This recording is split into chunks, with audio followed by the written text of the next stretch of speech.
And at first it felt like he was being a busybody because he wanted to know my friends. He wanted to know who comes to my house and stuff like that. But that was before I was in law enforcement. Now that I do what I do, I truly appreciate what he does. And that's keep a watchful eye on everybody's houses out there. And that's what you're here to do today. The recommendation for block captains, such as they use in the suburban areas, in your areas would be more like a street captain, street mom, street dad. You can name it anything you want to if you don't like the paramilitary captain style. But basically what it is it's one person, and generally that person is going to be that type of person who's not working 60 hours a week or something, that a person who's going to be home more than the others, a person who is usually more social than the others, and that person is the person that everyone on that street is going to coordinate with. All right, it's going to be a trusted member on your street that you can go to and say, hey, listen, I'm going to be on vacation next weekend, and so if you see anybody at my house, please pass it on to the Crime Watch and let them know what's going on, okay? Furthermore, what you're going to do is I recommend that you give your contact information to that person. That street captain is going to have the contact information for everyone that lives on their street or their area. If you're out in a rural area, if you guys section it off by key map or a group of streets, it's strongly recommended that that person be a center point of contact for all of you that live in the area that you're sectioning off as being that single unit. Okay, that's more important, that's important in more than one field, not just for watching who's at your house when you're not there. Let's say there's a fire. All right, let's say that we get a call where we have to go and we think that somebody may need help in that house. Let's say that one of you falls sick and we have to break in the door. We need to notify your family. Those are the reasons why that block captain needs to have contact information. That contact information is your cell number, your husband or wife's cell number, maybe your kids or your parents' cell numbers. You know, some people that we can contact. A lot of times we'll get called out to a burglary, and it's an obvious burglary. We've got a broken door, we've got maybe wire taken out of the walls or items that are obviously missing, but we have no way of contacting the homeowner to find out exactly what's missing. And then that delays the investigation to the point to where the bad guys have a chance to go and hawk whatever they have or go move it somewhere to where we don't have the opportunity to prevent it. You guys watch the 48 Hours, the homicide show on TV? Okay, that's true in most crimes. Okay, the first 48 hours, the investigation is the most crucial because after that, your evidence starts to get thin, and people are able to start moving around. So the block captain is something I strongly urge you to do, just for that reason. That way, we've got a point of contact. We can call you. If we can't get in touch with you, we can call your parents or your children, and then they can help us get in contact with you. If maybe you're out on a cruise out of the country, can't be contacted. I've worked scenes like that where I've had family members come in, and they can help get the process started. They can help identify major items that are missing and give us some contact information where we can start the report. Now, something you may not know is a lot of times there's a crime committed, but especially property crimes, if there's not a complainant, then there's not much that law enforcement can do. Okay? Complainant is that person that says, my stuff was taken, broken, damaged, whatever.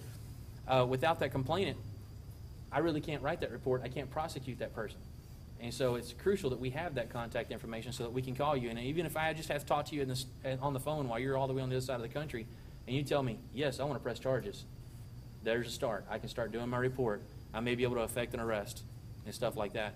Whereas if I go to a home that has been broken into, a lot of times what we have to tell the neighbors is try to secure it. We'll try to secure it. We'll leave. Have them call us when they get here so that we can start a report, because right now I don't know anything except that there's a door broken. Might have been a TV taken, but I don't know. Okay? So that's communication is crucial. Getting prepared for the meeting, I spoke with our district commander, Lieutenant Fleming. I asked him some of the points that he'd like me to bring on and everything. I'd like to read a little bit of something that he had passed on. He starts out, he'd like to remind everyone that you're not law enforcement. You don't have the tools and the training that we have, and you need to be letting us take those steps to put you in danger so that we can do our jobs. And as we spoke the last time, nobody wants to be a vigilante group or anything like that. Okay? But with all that aside, he's been very impressed with the Crime Watch program going on, and he says that he has already seen results. Now, our lieutenant is his passion is burglaries. Okay? Most cops develop a passion for a particular crime or offender, and his passion is burglaries. And something that our lieutenant does is every burglary report that happens, he looks at the key map, he looks at the address, and it gets posted on the wall. And that way we can track hotspots like we talked about at the last month's meeting, where you guys call even if you're not going to make a report. That way we can track the hotspots. Okay? That way we know what key map areas are the ones that need our attention. When we have the time we're not responding to some type of other call, we can go into those areas and patrol more heavily. That's what he does. So being as he is able to sit down with every report that comes across his desk, and he's able to track all of those offenses, he's been able to notice that since you guys have been out on the streets looking and calling, we've been getting smaller numbers in y'all's areas, okay? Smaller reports of actual burglaries is what I mean. So he wants to encourage that. He says, keep up the good work and keep up with your watchful eyes. Don't let them get discouraged. Keep doing what they're doing, okay? With that being said, like we talked about last time, there's usually a huge percentage of people that want to participate whenever you first start a program like this. After a month or two, participation dwindles, okay? I would encourage you to do anything you can to keep it going, all right? I don't know, I haven't had a chance to ask, is this a meeting that you guys are planning on having on a basis, quarterly, monthly, semi-annual? We were going to, more than likely, we're going to have one in October. We probably won't have one in November and December due to the holidays. Okay. But once we get through this, we would like to have it every 60 to 90 days. I strongly encourage that. I think that's what's going to keep the participation levels up, and that's what's going to help your crime watch grow, okay? Your partnership with the Montgomery County Police reporter, Scott Engle in the back, okay? He has been reporting on some very successful operations that you guys have done in conjunction with the law enforcement. Y'all have called in and let us know when there's things happening. I'm not going to go into detail because there's a lot of ongoing investigations with those situations, but I'm sure you've read on his website or his newspaper about the $17,000 razor that the sheriff's office was able to stop getting stolen. We put that subject in custody, and we did that because of the Crime Watch program. Okay, you guys did the right thing, and you saw something going on. You did not decide to take action. You watched, and you called, and that's what we need. Okay, when you start taking action, you put yourself in danger. You can also mess up an investigation. Okay, so you watched, you called.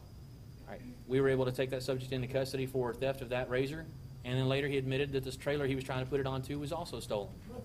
So I mean, that's proof positive that this program works. Okay. With that being said, I want to encourage you not to get into any type of there was a pursuit also listed on the website and everything where a civilian chased a bad guy and everything. That luckily turned out to where no one was injured. It could have turned in real bad. So I would encourage you to try to stay away from that. Try to get a license plate, get a good identification if you can. Most everybody has a picture on their cell phone these days. Take pictures. Okay, pictures are proof, and that's what we need. Don't put yourself in harm's way. With me talking about pictures of proof, everybody's seen the game cameras. Okay, this is the single cheapest way you can protect your property. All right, these cost anywhere from $50 to $300 depending on how fancy you want to get. This is my personal model. I paid $50 for. All right, it was black, can of spray paint, and it's got a nice little camo job.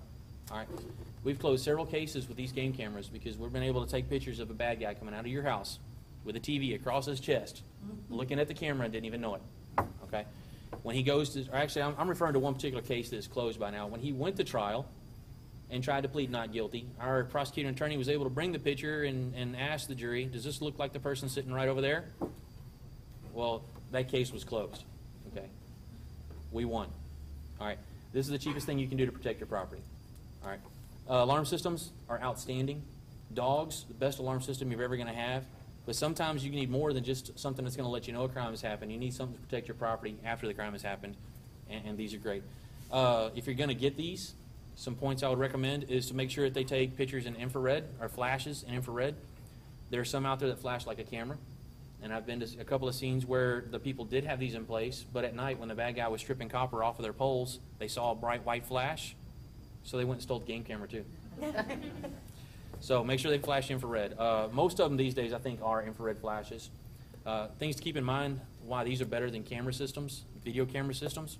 You can spend a few $1,000s on a video system, and we can see them actually prying the door open or busting the window.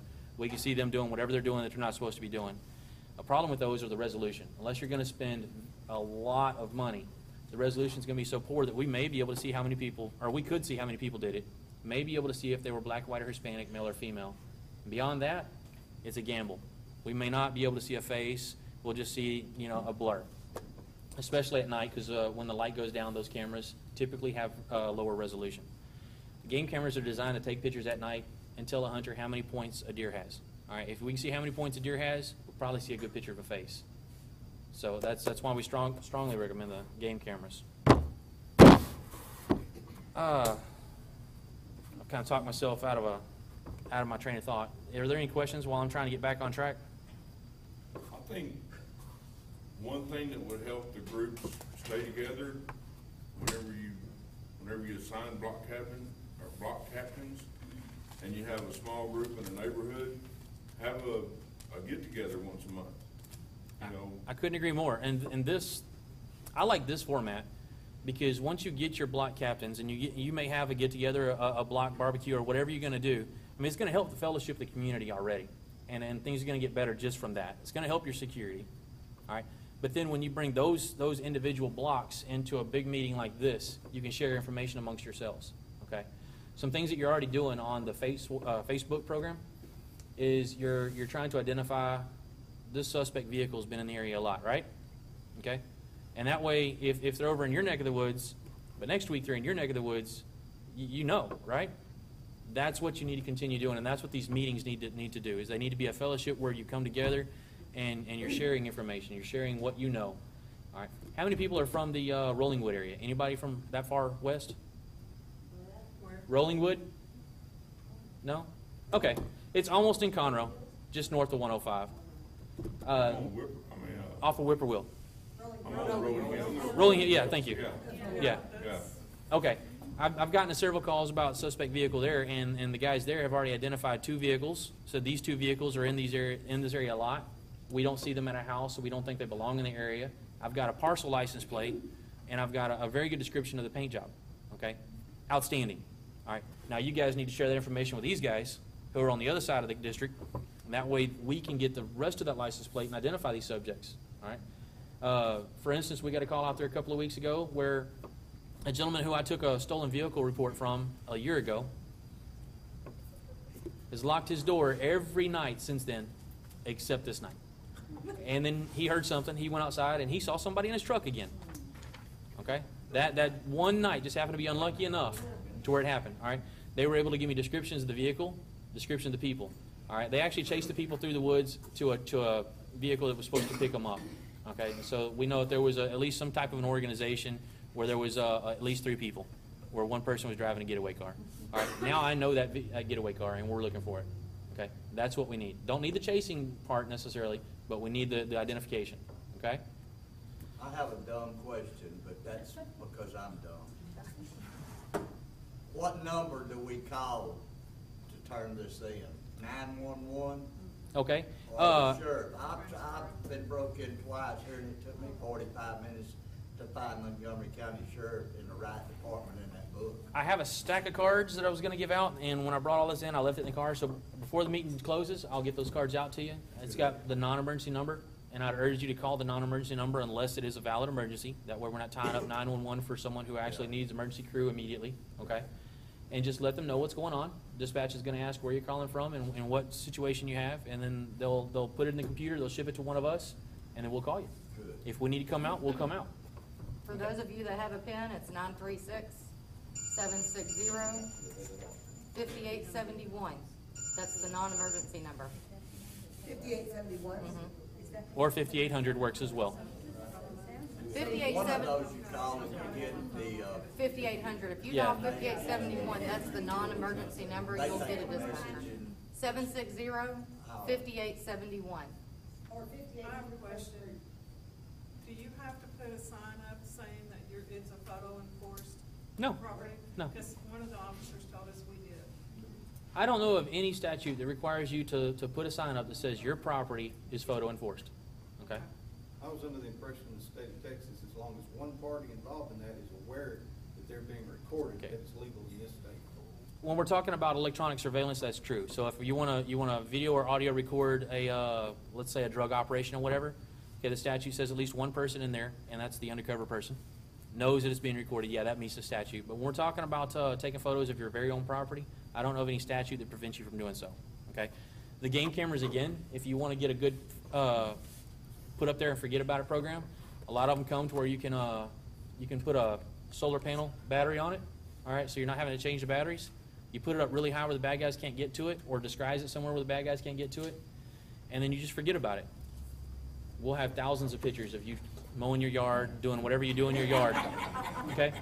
But the nice thing about most of these are, I don't know of any brands that don't do this, most of them whenever you filled up the memory card, they go to the oldest picture, and then they start deleting those and going over those. All right, so you never have to worry about it. You just put it up there, forget about it, maybe wipe the lens off every now and then if you live in a dusty environment. Okay? Your house gets broken into, we look at the most recent photos, and we forget the rest. Okay? So I mean, no, you don't have to have a sign up for this. A lot of people are putting signs up, okay, to help discourage the criminals from coming into the yard, just like the fake alarm system signs. I Now, would have to say, having dogs helps, because we were at a Bible study in our neighborhood, Mhm. and someone tried to get in our house with the dogs through the backyard. absolutely. Dogs, like I said, are the best alarm system you can have, and they can be the biggest lap dog you've got. But the bad guys don't have to know that. I will say, when it comes to the video, and some people will say, yes, you have to have it, posted or whatever.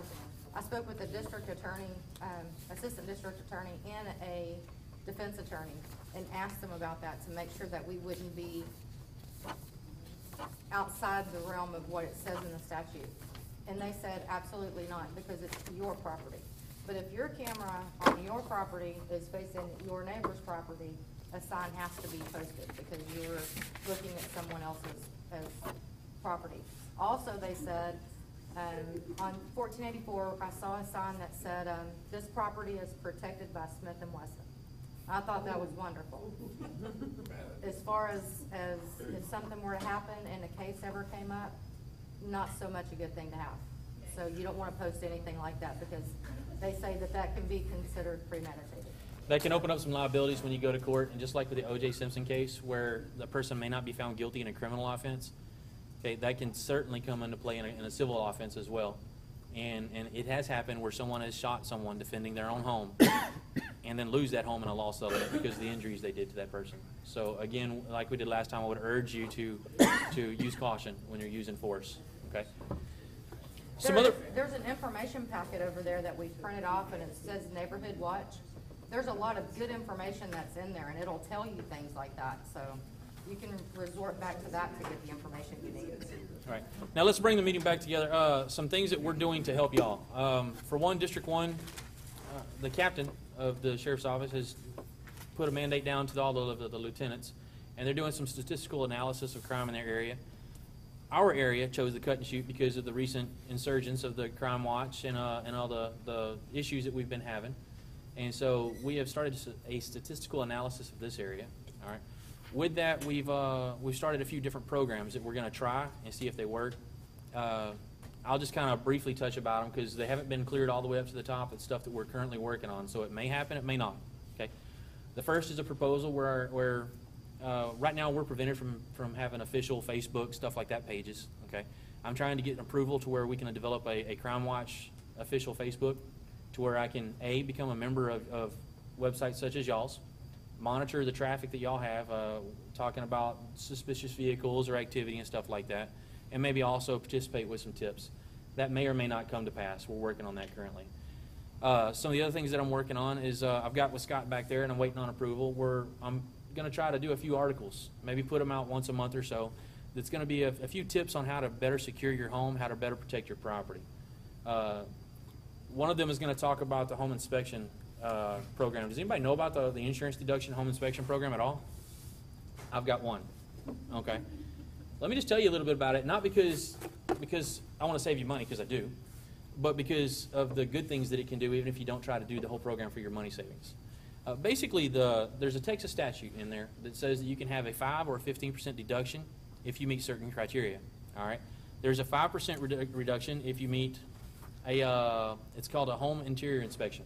All right. With that, it talks about proper ways to better secure your doors, the way your doors should be hung, the type of doors you should have, the placement of your locks, and stuff like that.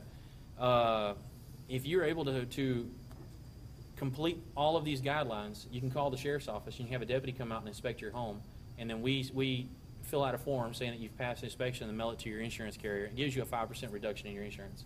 Okay. What's more important than that is that these guidelines are available online for free. I spoke about it at the last meeting. Okay, it's something you can print out. You can do a self-evaluation of your home and try to decide, is your home vulnerable or is it more secure? And it'll give you some things to look at that you may not think to look at. All right. Secondly, there's a 15% reduction that is the burglar alarm system, and if you meet all of the requirements there, you can get a 15% reduction. Again, the sheriff's department, you'll call a deputy to come out free of charge, inspect your alarm system, and send a letter. Or you can do both and get a 20% reduction, all right? Whereas 20% off my insurance is a great thing to have, I think more importantly to that is the document that helps you take a look at your home and decide what you need to do to make your home more safe.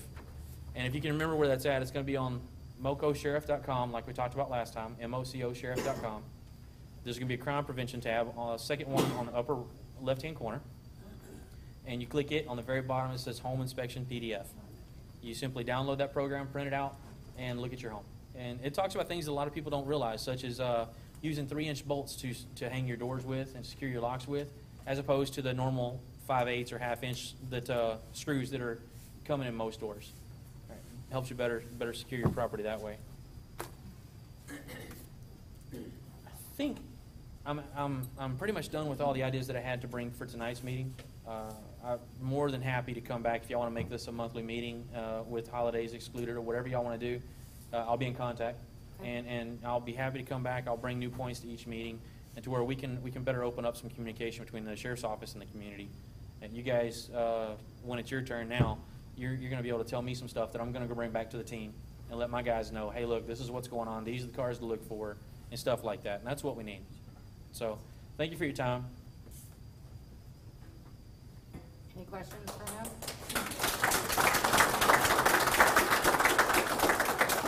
And a lot of things that are on the MoCo website, we'll print off for the next meeting, and we'll give you guys the date of the next meeting here in just a few minutes. I think it's gonna be on the 22nd. Okay. So, Could I say something?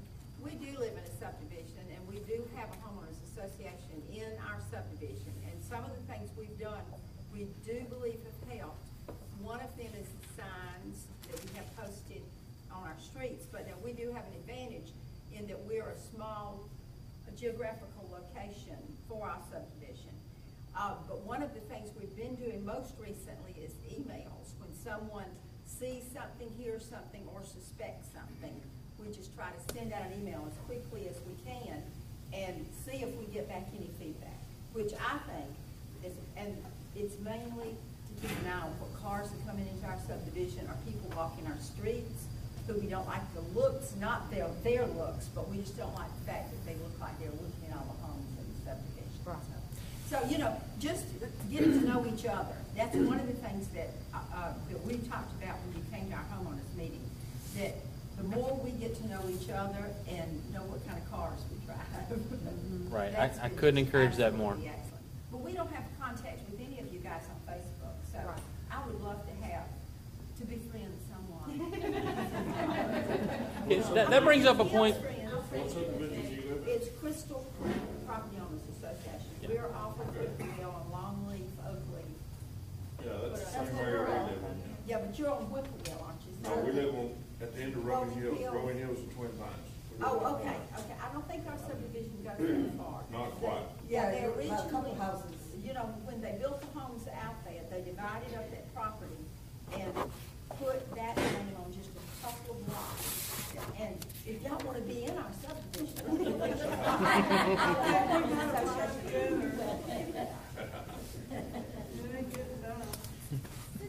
So that Something else. brings up a good point.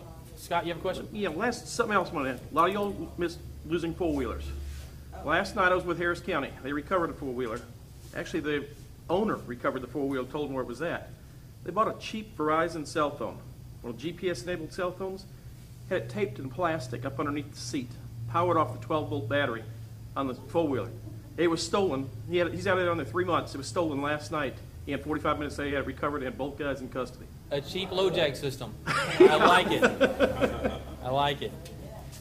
we have one more question. Yes, ma'am. Is there somewhere that we can go to see if there's specific crime going on in our area? Because I live,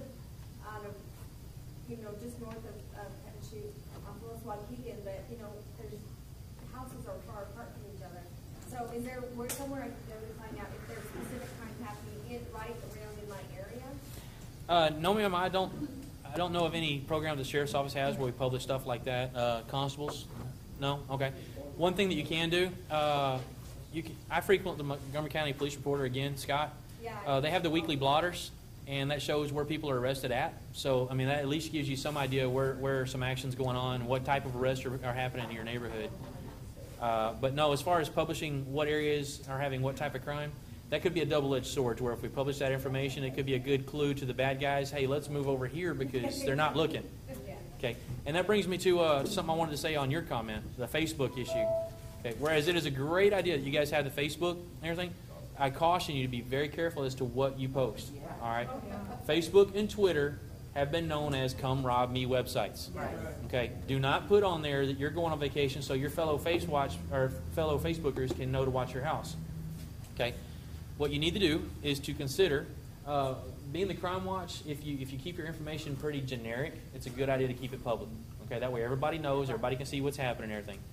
If you get to the point where you feel like you need to start protecting your information because somebody is getting a little loose with their information and putting stuff out there, you need to consider making it a private invitation-only website, okay, which means that the generic person can go and they can see a basic wall that says what you're doing and what the purpose is and stuff like that, but they don't see the post, they don't see the information, all right?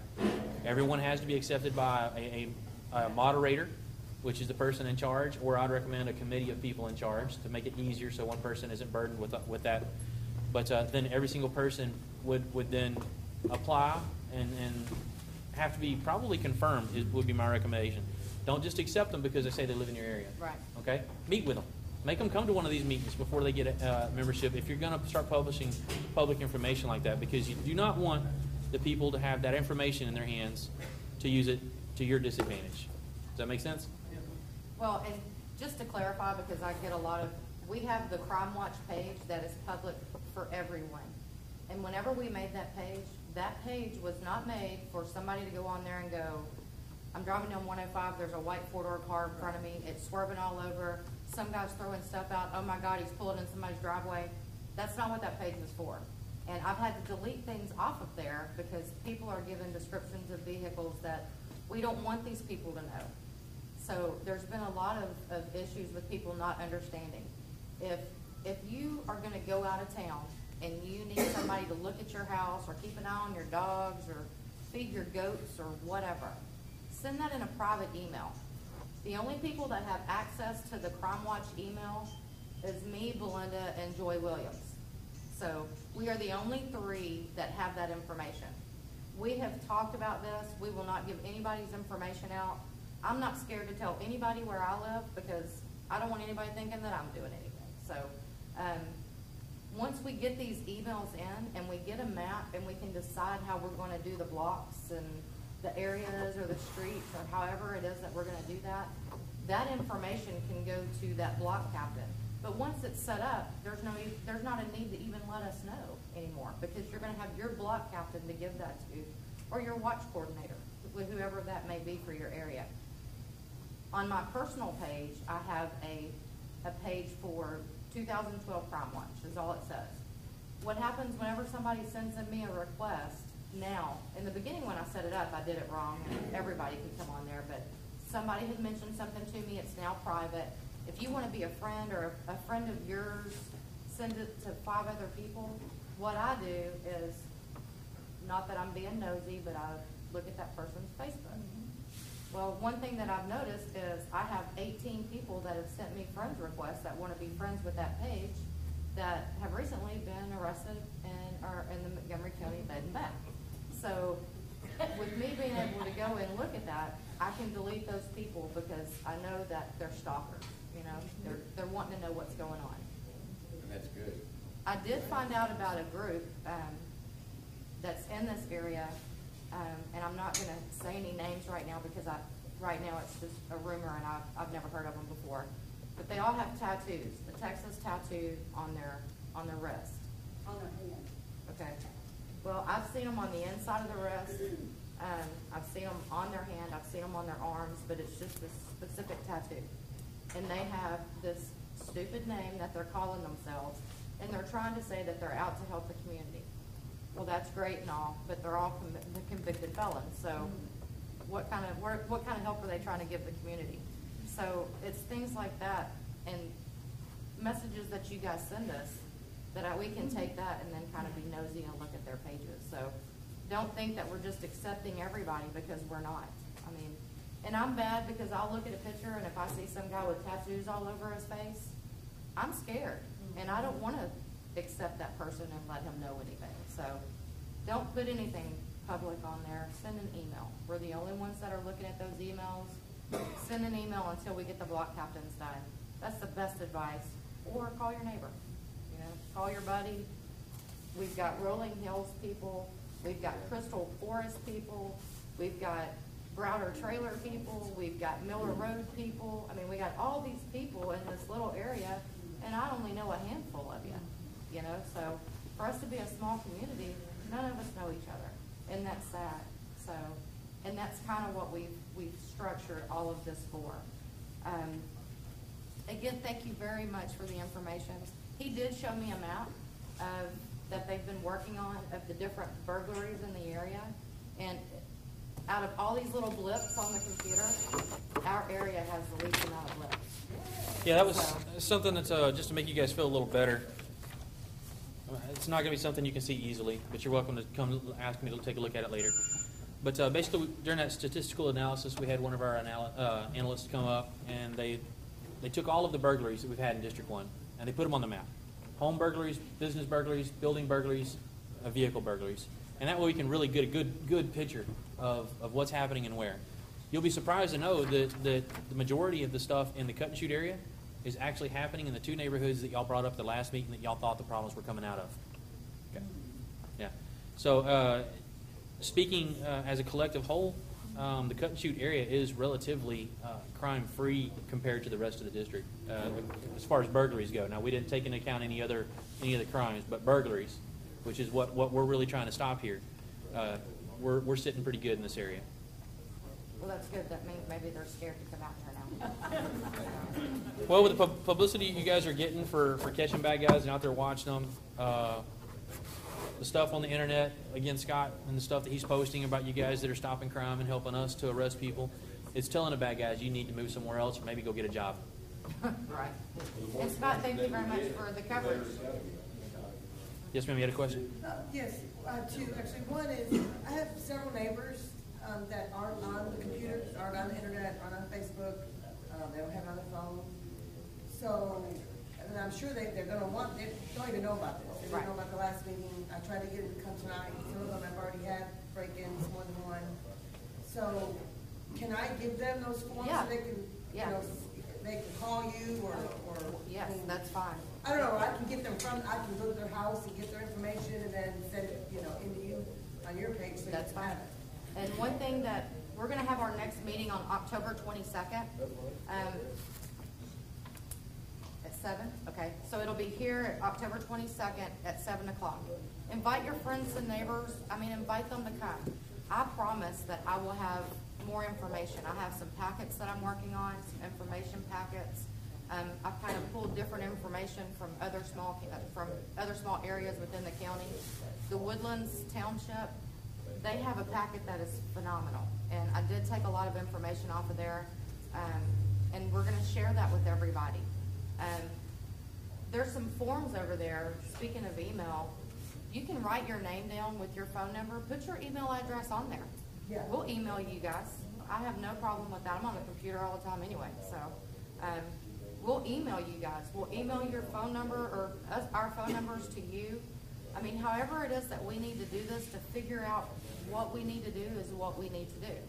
The maps, Russell and his wife are now in charge of maps. So they can take the key maps that they have and maybe they can blow them up and get us all copies. And once we have that, the block captain or the watch coordinators can come into play at that point. So we can take an area and we can decide who's going to be our team leader for that group. And also Larry said next time he would have coffee, tea, and water. Yes. And I'll bring cookies. How about that? You said y'all can track hotspots. So like on the map that we do, can we mark like Joy's house was hit, so we can mark here as to where that she was hit here and that maybe she followed this person to this location? And Well, have it, or is that too much information? Because I know there's a fine line there that they still have rights and you can't just go advertising where they live or whatever. Absolutely. That's the information that we'd like you to call us about so that we can document. Okay. If Joyce's house is hit, she follows someone somewhere, and she's able to, well, first off, she's going to see a deputy whenever we're there to do the burglary report, okay? When she gives us the information that she's following that suspect to the suspect's, wherever they stop, get that address. Don't get in a confrontation. If you want to, call 911 from the front of their house and let us meet you there, and then go back to your house to do the burglary report later. But we can document that information. Okay. I'd caution you on how much information you try to track, because whenever you're first getting your program off the ground, okay, it's going to be difficult just to keep the attendance up, just to organize the block captains or the watch leaders. Okay, it's going to be difficult just to break down the areas that you guys are going to patrol. So be careful and limit yourself as to how much you want to do right off the top and track all of that information. That way you don't get convoluted and discouraged. Well, and I will say in regards to the pursuit, that was a bad deal for sure. But it was kind of like, it just all happened so fast. And I mean, you know, and obviously it was my husband, so. You know, I wasn't going to bring anything up. Well, and he said after, you know, that it shouldn't have gone that way. Can I kind of tell that story? I know that some of that's still kind of investigation. Then I wouldn't even bring it up. Yeah, it's under investigation. it's still being looked Can I at. just touch on some points then, as Well- far as safety issues? Safety issue, I welcome. All right. Keep it as- generic. As, seen somebody at somebody's house that shouldn't have been there. Me, being the man, what do? You turn around, you stop, you go up, hey, what's going on? That's not should have what took place, because what came out at the end was not your normal average ordinary guy, okay? And some things took place, and it put not only me, but it put some other people in danger as well. And I didn't do nothing but follow them. But hey, if an officer's not in this area, I can tell you I was on the phone for almost right at 20 minutes before I seen the first officer. And that's a long time. You go home and you clock it, put it on the clock, 20 minutes, 15 minutes. Be in the woods in the dark with a grown man, 6'2", 230 pounds, a couple of them. You're putting yourself in a bad situation. Who are likely to be armed.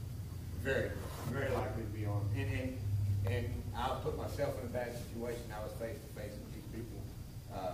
Had I had a firearm, I'm telling you right now, it would have did no good.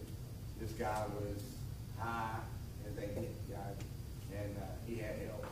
And I've been in repossession business for 15 years. I've chased cars all over the road. People run from me every night. I chase them. I don't chase them, follow them. Right there. Yeah. I've never had somebody come out of the blue because of cell phone. They communicate, guys, even if they're going down the road and you're following them and you've got the sheriff's department on the phone with you. Understand that they have communication, so you don't know where the next one's coming from. In that situation, that very thing happened. There was another vehicle that was involved and started getting involved. It was his buddy that kept trying to block it. Well, that's all the more reason not to do that. Very much so. If I had that situation to do again, very much so, I'd park down the street, call the sheriff's department, and wait in that 20 minutes in the dark, walk away and do whatever they was doing. You had a question? That way you don't put yourself in that situation. Before we open up another question, something that's talked about to deputies, officers in general, when you're off duty, by policy we carry when we're in the county. I have to carry my sidearm and my tools, my handcuffs and stuff like that, all right? But by policy, or not necessarily policy, general train of thought, is that we're taught, be a good witness, okay? Don't be a hero. You're out there with your family, you see a crime, wherever it's at, distance yourself away, okay, and be a good witness. Pull across the street from where they're at and watch what they're doing, okay? That 20 minutes, I'm not saying it could have happened or would have happened, but it's possible that 20 minutes that he spent on the phone waiting for a deputy to help him out while they were trying to get where they were going, he could have been watching these people steal copper, and the deputies could have went there and caught him that night. It's possible, okay? So be a good witness. Also, on that particular incident, did he observe a crime beyond trespassing? No. But if somebody were to wait a little further, you may be able to actually see a crime and then go testify that you saw this guy break this law at this place, okay? That's what we need, be a good witness, all right? Because when you're not a good witness, you're a good victim. Does that make sense? Next question. You were mentioning his wife doing some maps, taking the key maps and blowing up for geographical locations. We've got a lot of good literature here Who's absorbing the cost on this? Who can I compensate for that? Well, I can tell you that Belinda and I, and Joy have been working on this. We don't need compensation. There's no For us to be compensation. effective and for this information to continue to flow, when we make a donation, I'm not saying here's $20, $100, Okay, well, whatever. that's actually one thing that we're gonna talk about, because we need to make sure that we stay within the realm of the law and that none of us get in trouble. And I don't know if anybody's ever worked with a civic, any, like 4-H or anything like that. When you are in a position where you take in monies as a treasurer, you become responsible for that money. And I don't know about you, but I don't wanna be responsible for your $20. I think I could So- bring you a ream of paper. Yeah. Or something of that nature. That would be so much better, because we are not a 501c3. That's something that we were gonna bring up tonight, because as a 501c3, we would have to do that together. Like a donation list? Right. A nonprofit organization. Yes, a nonprofit. If we could do fundraisers right now, or you guys could donate money, or whatever it is that you wanna do, that money's gonna go right back into, making copies or blowing up a map or buying signs or whatever it is that we need to do. And we can account for all that money, but because we're not a 501c3, we won't be able to report it to the IRS. And again, I don't wanna be responsible for that, because I don't ever want anybody to say that I misappropriated funds in any way. Maybe But yeah, if maybe you it'd be wanna more bring- appropriate to share the burden instead of Right. waiting on these ladies to make all the copies. Somebody raise their hand every now and then and say, "Hey, I'll make the copies for next week's meeting." Something like that. That way, it's a community effort. The burden is shared, but there are no funds that have to be accounted for to where someone could possibly get in trouble if they're not accounted for correctly. And we have there's some heavy delegating that needs to be done, because we're in such a big area. Us three can't do it all. I've got a full-time job, a full-time husband, and a full-time grandbaby. So I don't have any more full-time spaces. So we're gonna need some help. You're gonna need this for the next question. Okay. Is that just like Crime Stoppers, when you call Crime Stoppers and give an anonymous tip, is this Wise Eyes, like pretty much the same thing? It's not like you're calling for a deputy to come out, you're just giving a tip or? Indeed, it's just like Crime Stoppers, but you're not giving us a tip as to where a wanted person is. You're wanting to give us some information. So again, that's on that webpage we talked about, the Wise Eyes program, and you can take a look at it, see what all it entails, get the phone number to it. It's 936-494-EYES, and basically it's treat it like a tip hotline, and that way you can call in with information that you think may be pertinent to an investigation, and we can look into it, follow it up. I can honestly say that I have never received a call generated by one of these tips. Okay, it's underutilized at this time. I've received several Crime Stopper tips, and the way it's done is you will call Crime Stoppers. All right, you'll say, "I know where a wanted person is," and identify them, and they will give you a code. That way, you're not identifying yourself. All right, if that person is arrested, but they call dispatch. Dispatch bills a call and sends it to me, and then I go look for the guy. If I make that arrest, I then send information back to where basically Crime Stoppers is aware that arrest was made in reference to their tip. And then that number that you're given is confirmed with the tip that you gave, to where that's how you get your reward for Crime Stoppers, okay? I've worked several of those. I've never received a Wise Eyes tip of information that I could follow up on. So please look into that program and follow up with that program. Now guys, if I could bring y'all together one more time, let me talk about one more thing before I go, okay? And it's how you patrol your neighborhoods. There are two trains of thought here. One train of thought that has been implemented in a neighborhood close by is, let's put a car that has a magnetic sticker on the door that says, "I'm a neighborhood crime watch," and put a little yellow flashing light that says, "I'm your crime watch guy." Okay? That does several things. A, it lets the bad guys know that there are crime watch in this neighborhood. Okay? And they may decide to go elsewhere for their business. B, and this is important, it lets the people who live in that community know that that car isn't a suspicious vehicle looking for some house to break into. He's actually part of our crime watch. Okay? However, he's not going to catch anybody breaking the law. He's not going to see somebody breaking into your house, because the crooks are going to see that flashing light before the car's close enough to see them. Okay? And so as far as being a good witness, that's not going to happen. He's going to be prevention by presence only. Okay, if that makes sense. The second train of thought is that the coercive patrol, where you're out in your personal vehicles and you're slow rolling through your neighborhood to where you can actually see something going on and be that good witness. One of the problems with that is, we're going to get called because you're out in your neighborhood. There's another neighborhood close that has taken that approach, okay? Actually, they're right across the street from each other, and we have two different approaches. So now I can really get a good understanding of the good and the bad for each. I've taken several calls into the second neighborhood and gone out and made a stop for the vehicle that's slow rolling through the neighborhood and found out that he's a member of their crime watch, just out there trying to protect his property and his neighbor's property and doing the right thing. That's something that you guys are going to have to put your heads together and decide what's going to work best for your areas. Is it something where y'all want to do like the first one was a community that is very close-knit as far as there are no yards. Their homes are this close together. And that works for them. There's 2 entrances into that neighborhood. It works for them. It prevents stuff. And it's actually lessened the calls and lessened the crime in that neighborhood. It does work. The second one is a more spread out community to where maybe they didn't want to have the expense of the light and the sticker. And again, it seems to be working because I've had a lot less calls in that neighborhood as well if I take out the suspicious vehicle calls dealing with this, that person. So when you guys decide which side of the road y'all want to go on, you're going to have to communicate with your neighbors. You're going to have to let each other know, hey, look, I'm the one driving the red truck with the 2 doors, and that's why this truck's going to be doing 5 miles an hour down the road looking at your houses. Okay? That way, it's again, a double-edged sword. That way we're not getting the call to have to come out to your neighborhood to stop your community watch guy, and we can actually be somewhere else and catch a bad guy.